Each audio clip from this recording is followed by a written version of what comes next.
Muitíssimo obrigado por essa oportunidade, Tiago, Adriana. Estamos aqui a 50 metros da CCJ, esperando daqui a pouco começar mais uma sessão dessa CPI. Obrigado.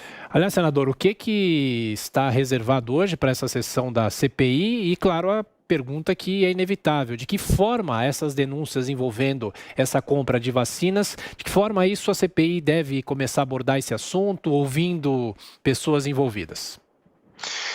Ótima pergunta, Tiago. A gente está vendo aqui realmente vamos dizer, uma CPI sem plano de trabalho, né, que vai mudando conforme o vento. Você vê que nós tivemos uma mudança de anteontem para ontem com relação aos depoentes.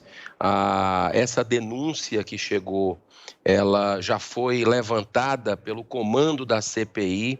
Isso é que é preocupante, como realmente pegamos o governo. Foi assim que disse o presidente Omar Aziz. Essa sanha, essa ansiedade mostra realmente que a CPI ela vem andando em círculo e nos causa um pouco de preocupação, porque a gente precisa ter muita lucidez, a gente precisa ter calma para poder confrontar dados, checar, sem precipitação.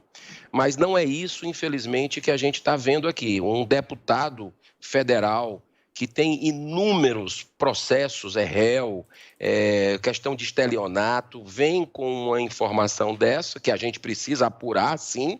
Toda denúncia tem que ser apurada, eu defendo isso desde o começo da CPI, mas já é feito um alvoroço, uma narrativa, porque essa é a CPI que está marcada para a história como a CPI das narrativas, né?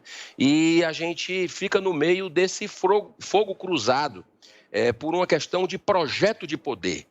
Isso é que preocupa o país, com tanta necessidade de reformas, de a gente poder concentrar energia para desburocratizar, para colocar esse país para frente, dar a mão para as pessoas que estão sofrendo com o desemprego, com a fome, mas não. Sim. O projeto eleitoral para 2022 é muito evidente que prevalece aqui nessa casa, mas a gente está tentando levar serenidade. Amanhã vamos ouvir os irmãos Miranda, né, que o governo ontem apresentou em coletiva já dados totalmente diferentes, documentos, inclusive, conflitantes com o que foi apresentado pelo deputado federal Luiz Miranda, que sabia disso desde março. E por que ele, como parlamentar, que tem direito à tribuna a hora que quer, por que ele não denunciou isso publicamente? Esperou tanto para isso. Então, tem muitas dúvidas nisso tudo que a gente precisa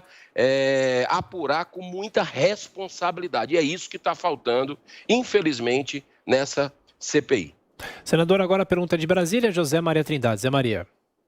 Pois não, muito bom dia, senador.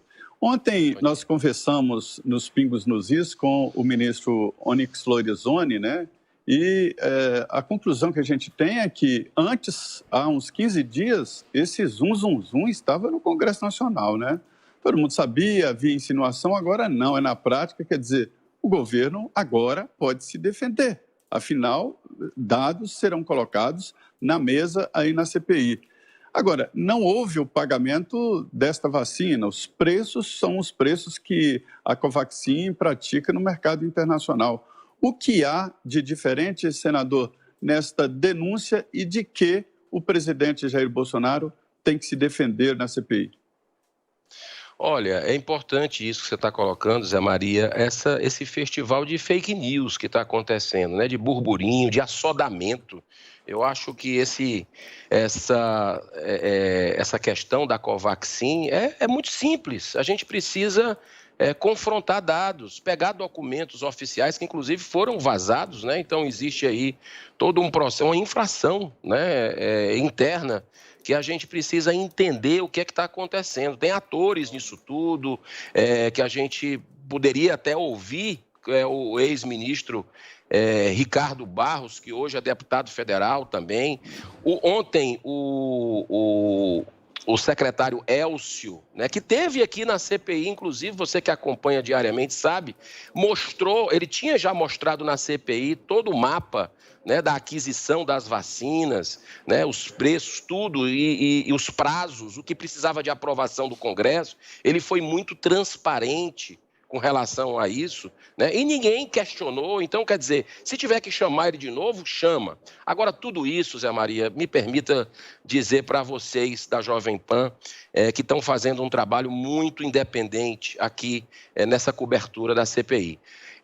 Tudo isso, eu acredito que é uma cortina de fumaça para não se olhar para a corrupção que eu tenho cobrado desde o início aqui, que é dos estados e municípios, que receberam bilhões de reais de verbas federais, é o que está na boca do povo, é o que as pessoas perguntam nas ruas para parlamentares que andam nas ruas, que andam de avião de carreira. Essa é a pergunta principal. E aí, quando é que vocês vão olhar para o consórcio Nordeste, por exemplo? Eu tive em São Paulo esse final de semana passado e fui à sede, entre aspas, a sede da empresa que vendeu quase 50 milhões de reais em equipamentos de respiradores, nunca entregou, e um detalhe escandaloso, recebeu antecipado o dinheiro. Essa empresa fica num bairro classe média alta aí de São Paulo, que eu fui ao prédio, é um prédio residencial. Nem sequer tem endereço comercial, ou seja, fortíssimos indícios que é uma empresa de fachada. No Nordeste, esse calote, né, esse escândalo é conhecido, a boca miúde, como a gente diz assim, como o calote da maconha, porque essa empresa, o nome dela é Hempcare, ela comercializa produtos à base de maconha. Então, nós precisamos, já que negaram os senadores da CPI por 6 votos a 4, inclusive tinha senador que nunca tinha aparecido na CPI, até semana passada, né? E ele apareceu só para votar contra, né? Então, negaram o Carlos Gabas.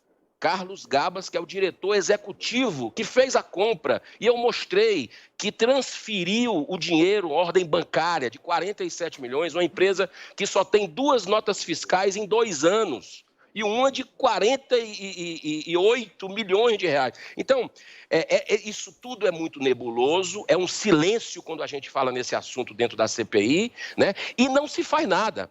Eu já propus ontem chamar, por exemplo, a dona dessa empresa, a Cristina Prestes, e também o chefe da Casa Civil, o ex-chefe da Casa Civil, que foi exonerado na Bahia, né, pelo governador, por causa do escândalo. E quero chamar o governador também, mas o STF já disse, já blindou os governadores, atrapalhando, amarrando o trabalho da nossa casa. Senador. E o curioso, o próprio Senado Federal foi mandado abrir essa CPI pelo STF, e ele mesmo sabota nosso trabalho. Então, fica uma situação muito difícil para trabalhar, mas a gente vai continuar insistindo para que toda a verdade venha à tona e não apenas uma parte da verdade. Senador Girão, agora, na sequência, a pergunta de Rodrigo Constantino. Bom dia, senador. Pois é, eu quero pegar um gancho exatamente do que você mencionava agora. Estava aqui na minha pergunta a lista de absurdos que você mencionou, senador. A inversão de valores está patente, né? Nós temos Omar Aziz, Renan Calheiros e agora esse sujeito, Luiz Miranda, como os bastiões da ética ou da ciência para essa CPI circense. O STF, que manda abrir, blinda os governadores, que era o escopo mais abrangente que o senhor conseguiu colocar. O G7, que eu chamo de gabinete paralelo do lulismo, blinda o Carlos Gabas, o colega de motociata da Dilma, né? O foco vira apenas o governo federal e os senadores lulistas em entrevistas ou em atos falhos querendo prender todo mundo, né? Parece cangaceiro ali. O senhor não acredita, senador, que possa ter um efeito bumerangue essa CPI? A população aqui fora está vendo, por veículos independentes como a Jovem Pan, está vendo esse show de horrores.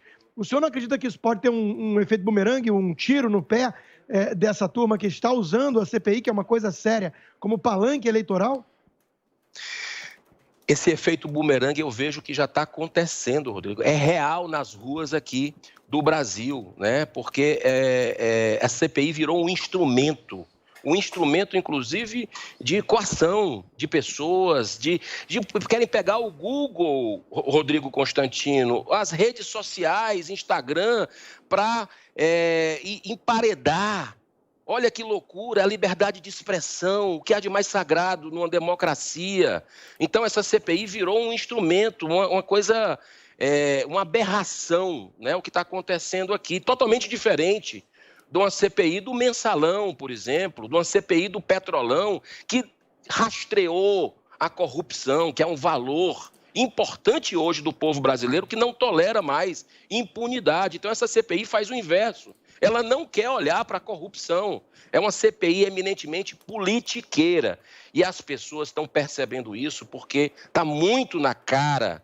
E a gente cobra, né, todo dia na CPI. Quem ainda tem estômago para acompanhar, né, a população que ainda acompanha, porque muita gente deixou de acompanhar, porque ela vem derretendo em credibilidade justamente pelas ameaças que os depoentes têm lá, quando não falam o que o relator quer ouvir e o presidente da CPI, agressividade, indução de respostas, blindagem explícita da corrupção nos estados e municípios. Está ficando feio demais tudo isso, né? E o país parado no aspecto de, aqui, o Congresso Nacional, especialmente o Senado Federal, que podia estar vendo reforma administrativa, reforma tributária, privatizações, ele para a energia para uma CPI politiqueira. Isso não é correto. Eu tenho minhas críticas ao governo Bolsonaro, coloco isso publicamente, né? Mas acho que eles, esse grupo oposicionista G7,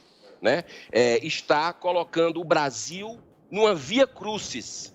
E eles pensam que estão colocando o Bolsonaro numa via crucis. O Bolsonaro passa, né? Agora, o Brasil fica. E isso não é correto com a nação brasileira. Então, eu sou da posição que a gente deve investigar tudo. Tanto é que assinei para se investigar a quebra de sigilo bancário de governo federal, tem um requerimento para ver aglomeração do presidente da República, falta de uso de máscara, uma série de coisas que eu discordo da postura do presidente. Agora, vamos ser sinceros do que está acontecendo aqui. Não é correto isso por política barata, projeto de poder. Projeto de poder. É uma sanha pelo poder e isso não é correto, porque o governo, queiramos ou não, né, gostemos ou não, melhor dizendo, foi eleito democraticamente por 58 milhões de brasileiros, aproximadamente. Então, não aceitaram isso ainda. Esse é o grande problema, não aceitaram isso ainda.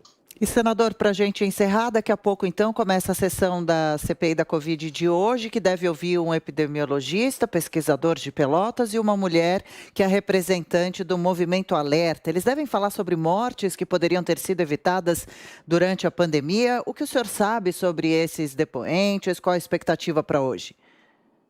Olha, muito interessante essa CPI. Ela tem 2 pesos e 2 medidas, né? Coloca hoje mais uma pessoa que é contra o tratamento precoce. E a gente pergunta, e vocês como bons jornalistas sabem que isso é um princípio do jornalismo de quem quer buscar a verdade. Tem que ter o contraditório, tem que ter o outro ponto. Hoje colocaram 2 pessoas, com todo respeito ao currículo delas, né? Trabalhamos aqui em perguntas, vou fazer, mas são pessoas que vão falar o que o relator quer ouvir, né? Dentro do que está acontecendo dessa CPI politiqueira. Mas cadê o outro lado? Né? No dia que teve o outro lado, Adriana, olha que loucura o que aconteceu, que foi sexta-feira passada, uma página triste na história dessa CPI.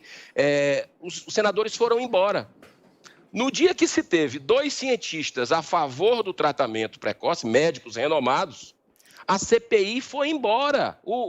A maioria dos senadores, o relator, olha que loucura, o relator deu as costas e foi embora. No dia que tinha 2 cientistas contra o tratamento precoce, eles ficaram lá, fizeram pergunta, todo mundo fez, eu fiz, agora eu faço para os 2. Né? Eu acho que a gente tem que ter equilíbrio, tem que ter um senso mínimo de justiça e responsabilidade com o país. Mas essa CPI está muito clara qual é o objetivo dela e o povo não é bobo e está entendendo o que está acontecendo. Senador Eduardo Girão, do Podemos do Ceará. Mais uma vez, senador, obrigado pela atenção, bom trabalho. Muito obrigado, gratidão mais uma vez e paz e bem para vocês todos e trabalho maravilhoso que vocês têm feito.